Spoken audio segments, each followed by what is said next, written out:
Title: They tried to use terror gas on the human. He inhaled it and said, "Smells like home." Part 1. The Experiment.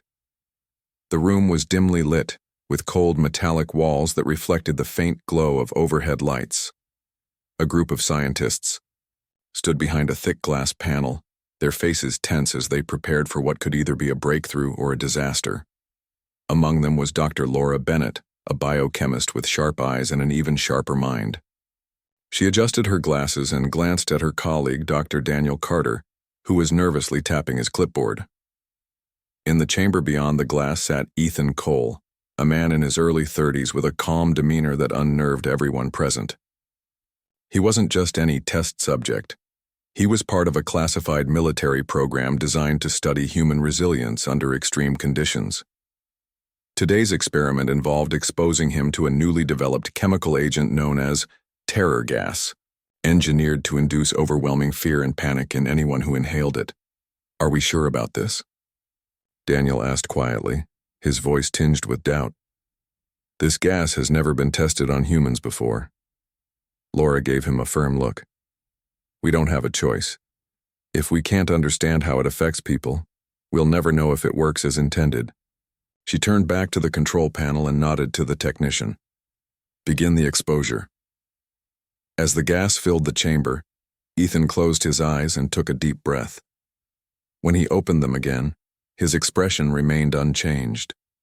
He leaned back in his chair, crossed his arms, and said simply, "Smells like home." Part 2. An Unexpected Reaction. The observation room erupted into murmurs. Laura stared at Ethan through the glass, her brow furrowing. This wasn't supposed to happen. The gas should have triggered uncontrollable terror within seconds. Instead, Ethan looked almost relaxed. "What do you mean by that?" she asked. Over the intercom, her tone sharp but curious. Ethan shrugged casually. "Just what I said, feels familiar. Kinda reminds me of where I grew up." Daniel frowned. "Where exactly did you grow up?"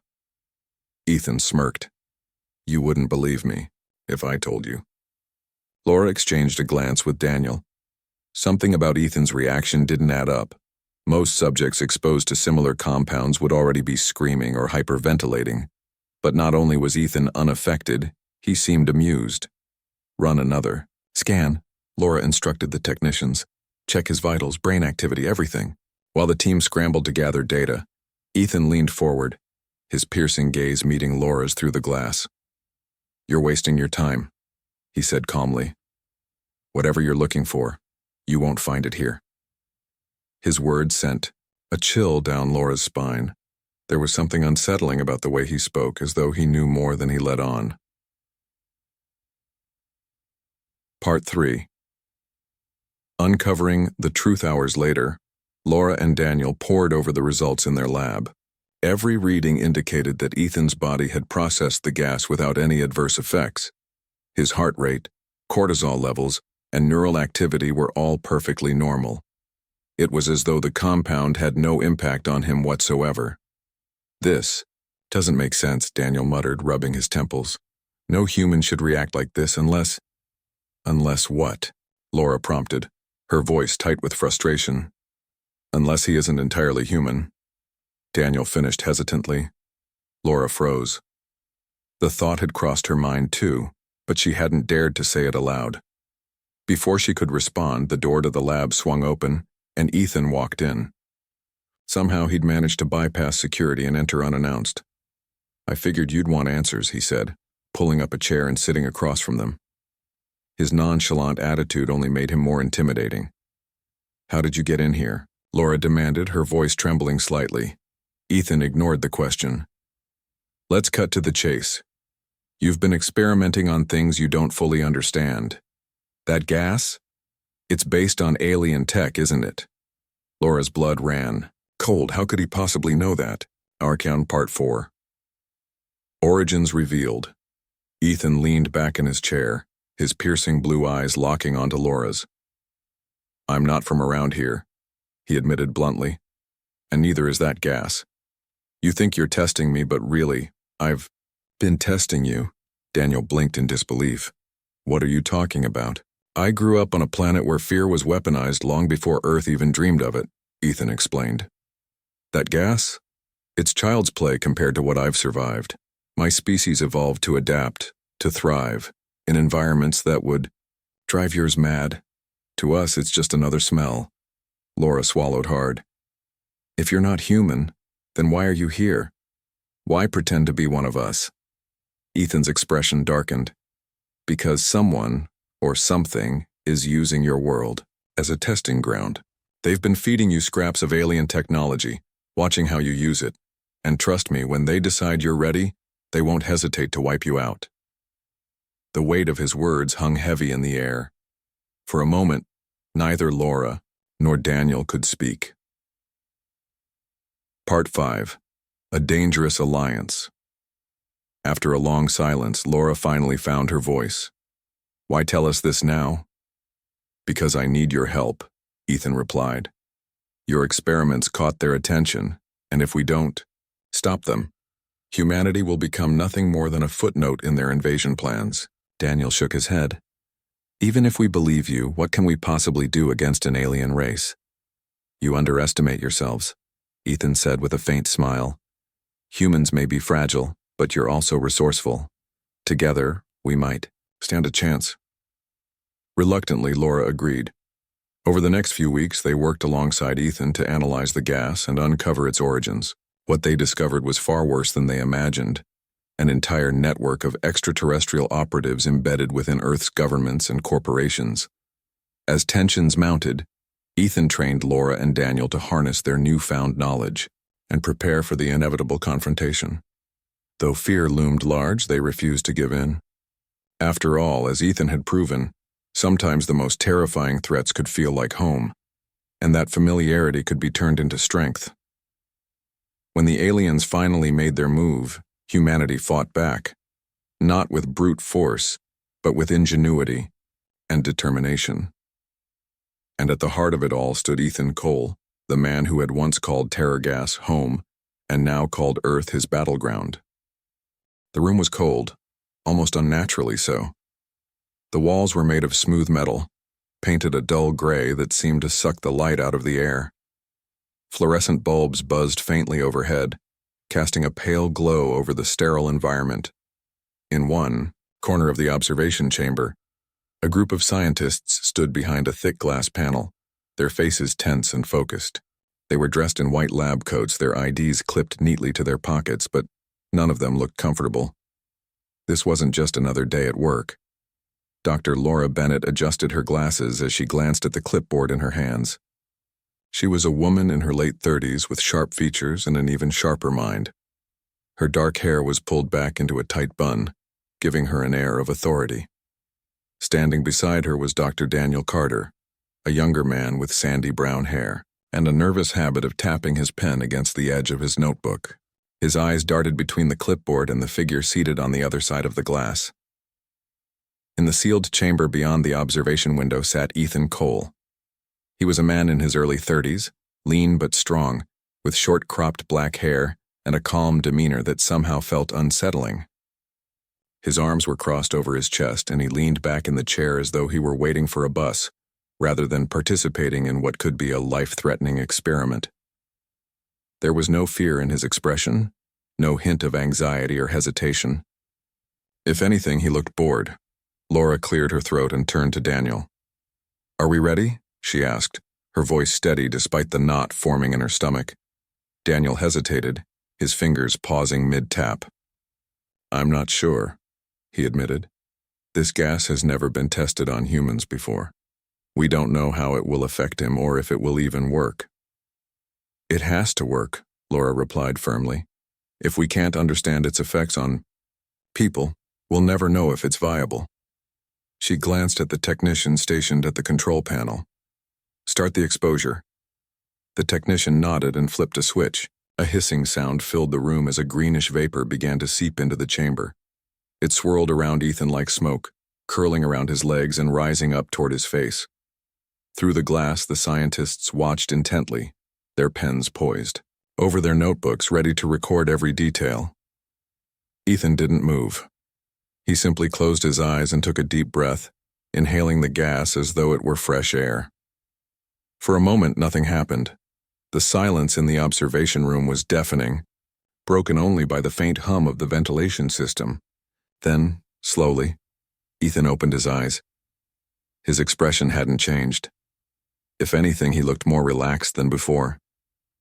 "Well?" Laura asked, her voice tinged with impatience. She pressed the button on the intercom, connecting her voice to the chamber. "What do you feel?"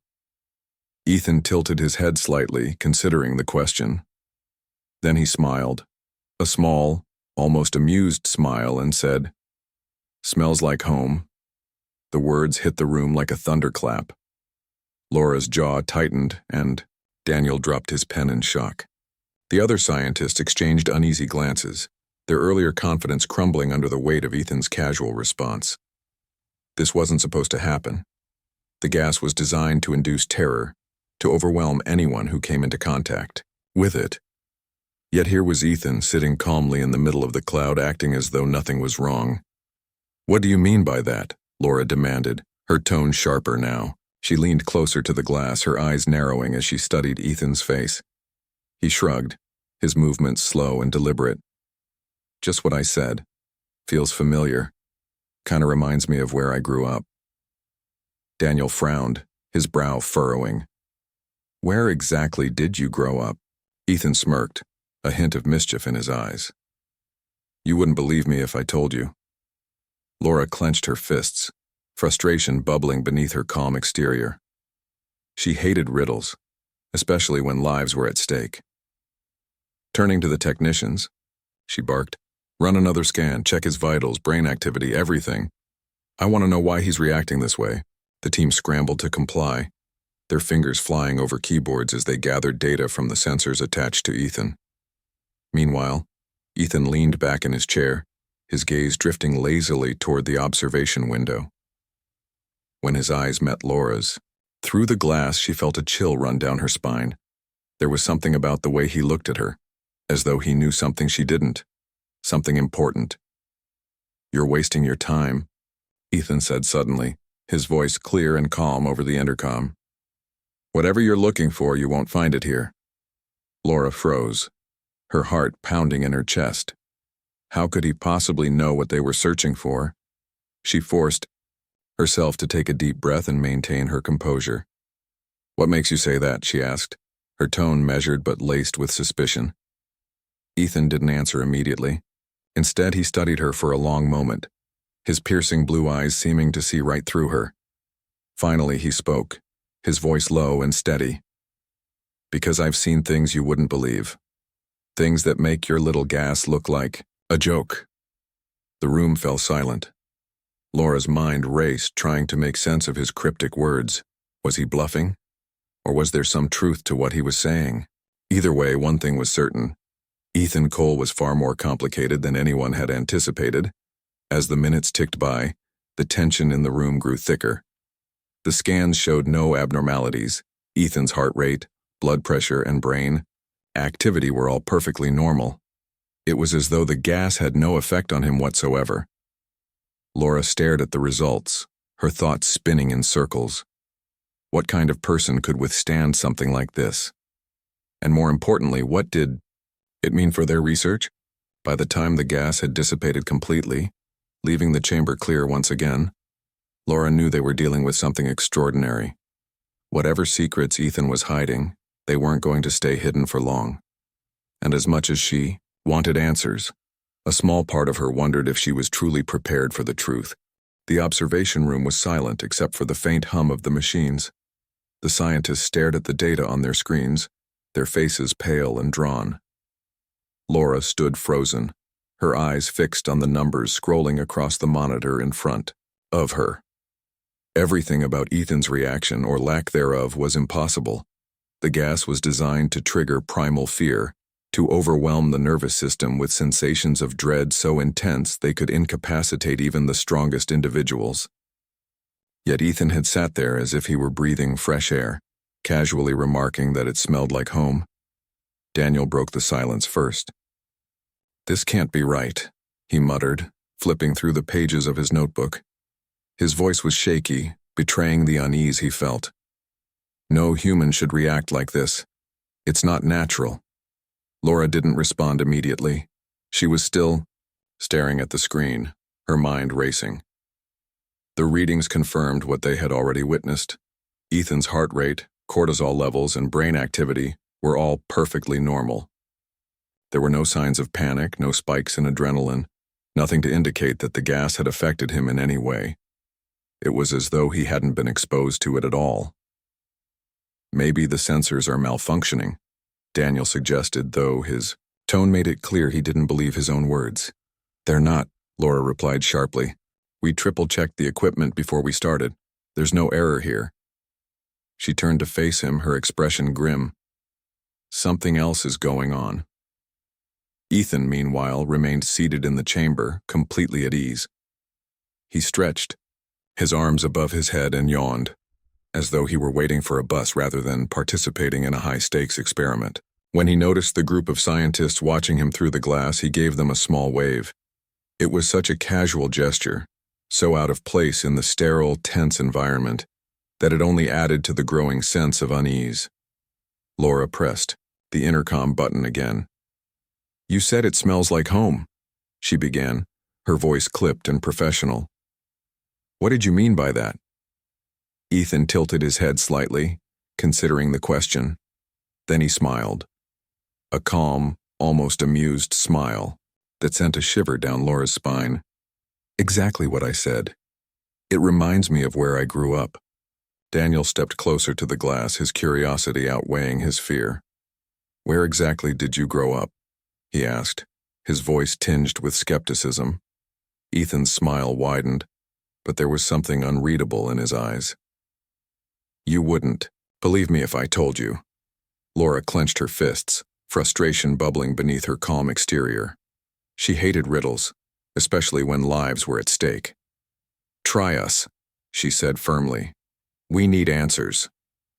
Ethan leaned forward, resting his elbows on his knees. His gaze locked onto Laura's through the glass, and for a moment she felt as though he could see straight into her thoughts. Fine, he said after a pause, but don't say I didn't warn you. Before he could continue, the door to the observation room swung open with a sharp click. Everyone turned to see Ethan standing there, his hands in his pockets and an easy grin on his face. Somehow he had bypassed the security protocols and entered the room without anyone noticing. The technicians scrambled to their feet, their eyes wide with alarm, but Ethan simply waved them off. Relax, he said, his tone light and dismissive. I'm not here to hurt anyone. I just figured you'd want to talk face-to-face instead of shouting through a microphone. Laura took a step back, her pulse quickening. How did you get in here? She demanded, her voice tight with anger and fear. Ethan shrugged. Let's just say I know a few tricks most people don't. He glanced around the room, his gaze lingering on the monitors and clipboards scattered across the desks. Besides, you've been experimenting with things you don't fully understand. That gas? It's based on alien tech, isn't it? The room went deathly quiet. Laura's blood ran cold. How could he possibly know that? The origins of the gas were classified information, known only to a select few within the research team. Even Daniel looked stunned, his mouth hanging open as he stared at Ethan. Who are you? Laura asked, her voice barely above a whisper. Ethan's grin faded, replaced by a look of quiet seriousness. That's the million-dollar question, isn't it? He pulled out a chair and sat down, crossing one leg over the other. Let's just say I'm not from around here. Daniel blinked, his face pale. Not from around here? What does that mean? It means exactly what it sounds. Like, Ethan replied, his tone matter-of-fact. I'm not human. Not entirely, anyway. The revelation hit the room like a bomb. Laura's mind raced, trying to process what she had just heard. She wanted to dismiss it as nonsense, as some elaborate prank or delusion, but something about Ethan's demeanor made her doubt her own skepticism. He spoke with absolute certainty, as though he were stating a simple fact rather than dropping a bombshell. You're lying, Daniel said finally, his voice trembling. This has to be some kind of trick.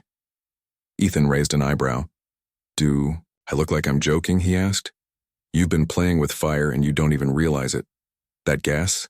It's child's play compared to what I've survived. To me, it's just another smell. Laura swallowed hard, her throat dry. If you're not human, then why are you here? Why pretend to be one of us? Ethan's expression darkened, his earlier amusement replaced by something harder, more serious. Because someone or something is using your world as a testing ground. They've been feeding you scraps of alien technology, watching how you use it. And trust me, when they decide you're ready, they won't hesitate to wipe you out. The weight of his words hung heavy in the air. For a moment, no one spoke. The scientists exchanged uneasy glances, their earlier confidence crumbling under the weight of Ethan's revelations. Laura felt a chill run down her spine. Everything they had worked on, everything they thought they understood, suddenly seemed insignificant in the face of what Ethan was telling them. What do you mean, they? Daniel asked hesitantly, his voice barely audible. Ethan sighed, running a hand through his short-cropped hair. There are beings out there, species far older and more advanced than yours. They've been watching Earth for years, studying your weaknesses, testing your limits. That gas, it's just one piece of the puzzle. A tiny fragment of what they're capable of. Laura's mind raced, trying to make sense of his words. Why tell us this now? She asked finally, her voice steady despite the storm of emotions swirling inside her. Because I need your help, Ethan replied simply.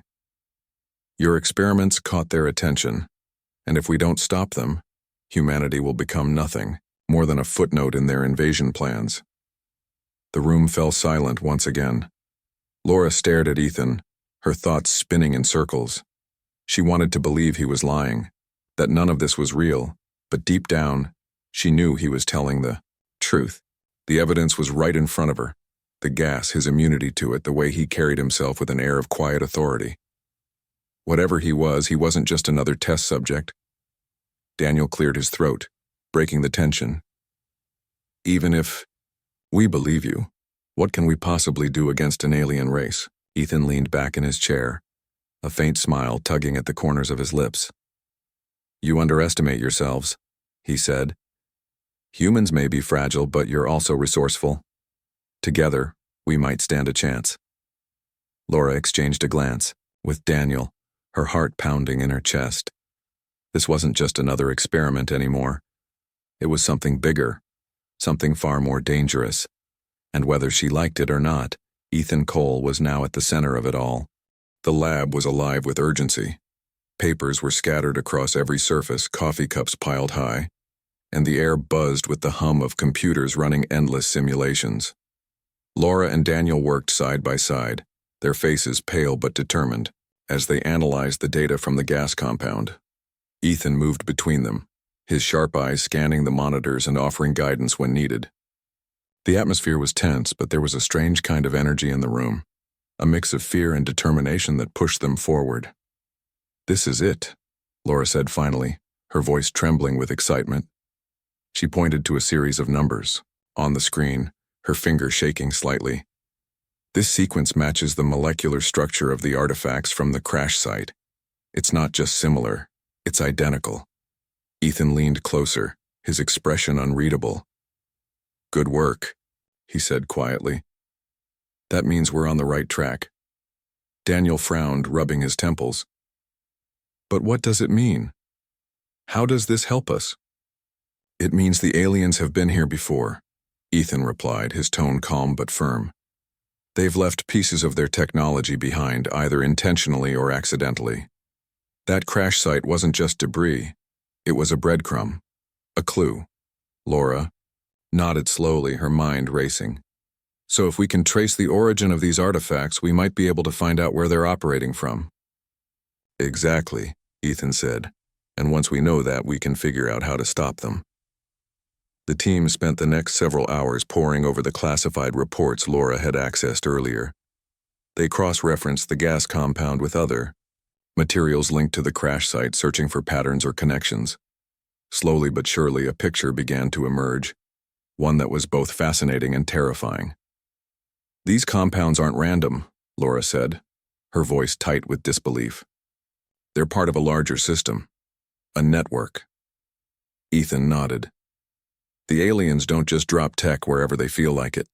They leave it strategically, testing how humans react. If we can map out where they've been active, we might be able to predict their next move. Daniel hesitated, his brow furrowing. But how do we even begin to do that? We're talking about events that span decades, maybe centuries. We start small, Ethan replied. We focus on recent activity, military bases, research facilities, places where strange phenomena have been reported. Patterns will emerge if we look hard enough. As the night wore on, the team grew more focused.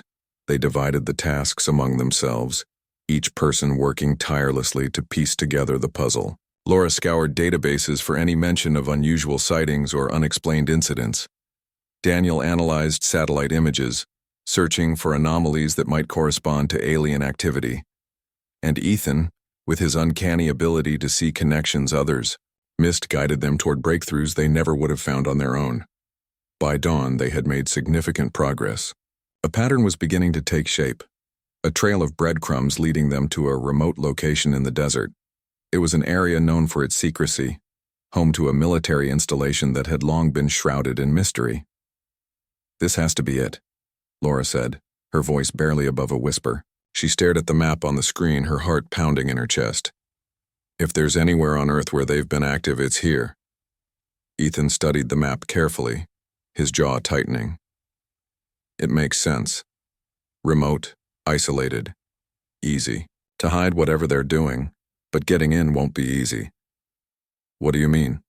Daniel asked, his voice tinged with unease. I mean it's guarded, Ethan replied bluntly. Heavily, if we want answers, we'll have to be careful. Laura clenched her fists, frustration bubbling beneath her calm exterior.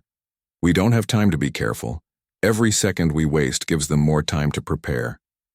I know, Ethan said, his tone softening slightly.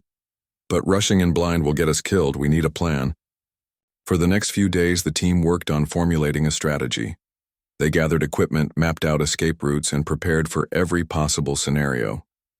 Ethan drilled them relentlessly, teaching them how to move silently, how to avoid detection, and how to defend themselves if things went wrong. It was exhausting work, but none of them complained. They knew what was at stake. Finally, the day arrived. The team loaded into a nondescript van and set out for the desert, their nerves stretched taut. The journey was long and silent, broken only by the occasional crackle of the radio. As they approached the installation, the landscape grew increasingly barren, the horizon stretching endlessly in every direction. This is it, Ethan said quietly as they parked a safe distance away. He handed each of them a small device attached to a wristband. These will mask your heat signatures. Stay close and don't make a sound. Laura nodded, her hands trembling as she adjusted the strap on her wrist. Daniel looked pale but resolute, his eyes fixed straight ahead. Together they followed Ethan as he led them toward the facility, moving like shadows across the sand. The perimeter fence loomed ahead, topped with razor wire and patrolled by armed guards. Ethan signaled for them to stop, then pulled out a small device from his pocket. With a flick of his wrist, he activated it, and the fence's security system flickered and died. Now, he whispered, motioning for them to follow. They slipped through the gap in the fence and moved quickly, sticking to the shadows. The facility was massive, its buildings dark and imposing against the night sky. Ethan led them to a side entrance where he disabled another lock with practiced ease. Inside, the air was cool and sterile, the walls lined with pipes and wires. The team moved cautiously, their footsteps muffled by the thick carpet. Ethan paused, at a junction, listening intently before nodding for them to continue. They reached a large room filled with monitors and control panels. In the center stood a glowing tank, its contents swirling ominously. Laura's breath caught in her throat as she realized what it was. A sample of the terror gas, far more potent than anything they had encountered before.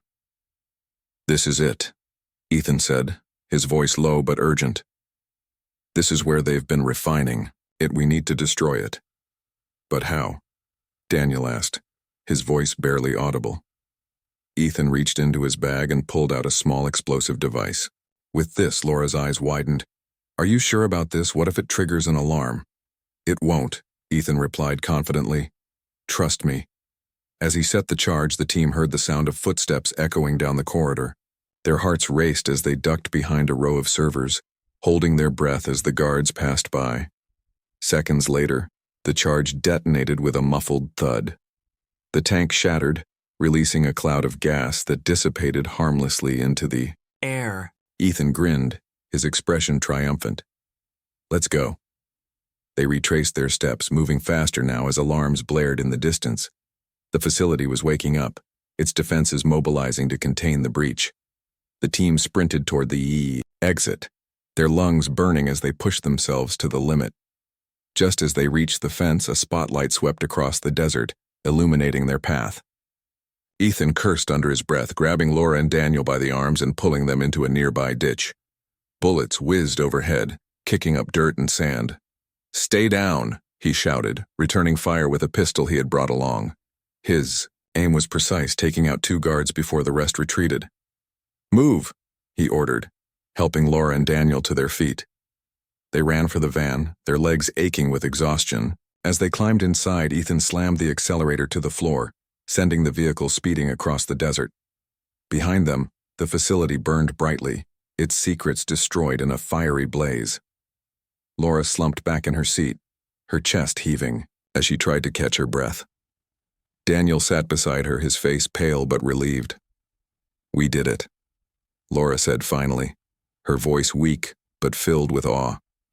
For now, Ethan replied, his eyes fixed on the road ahead. But this is just the beginning.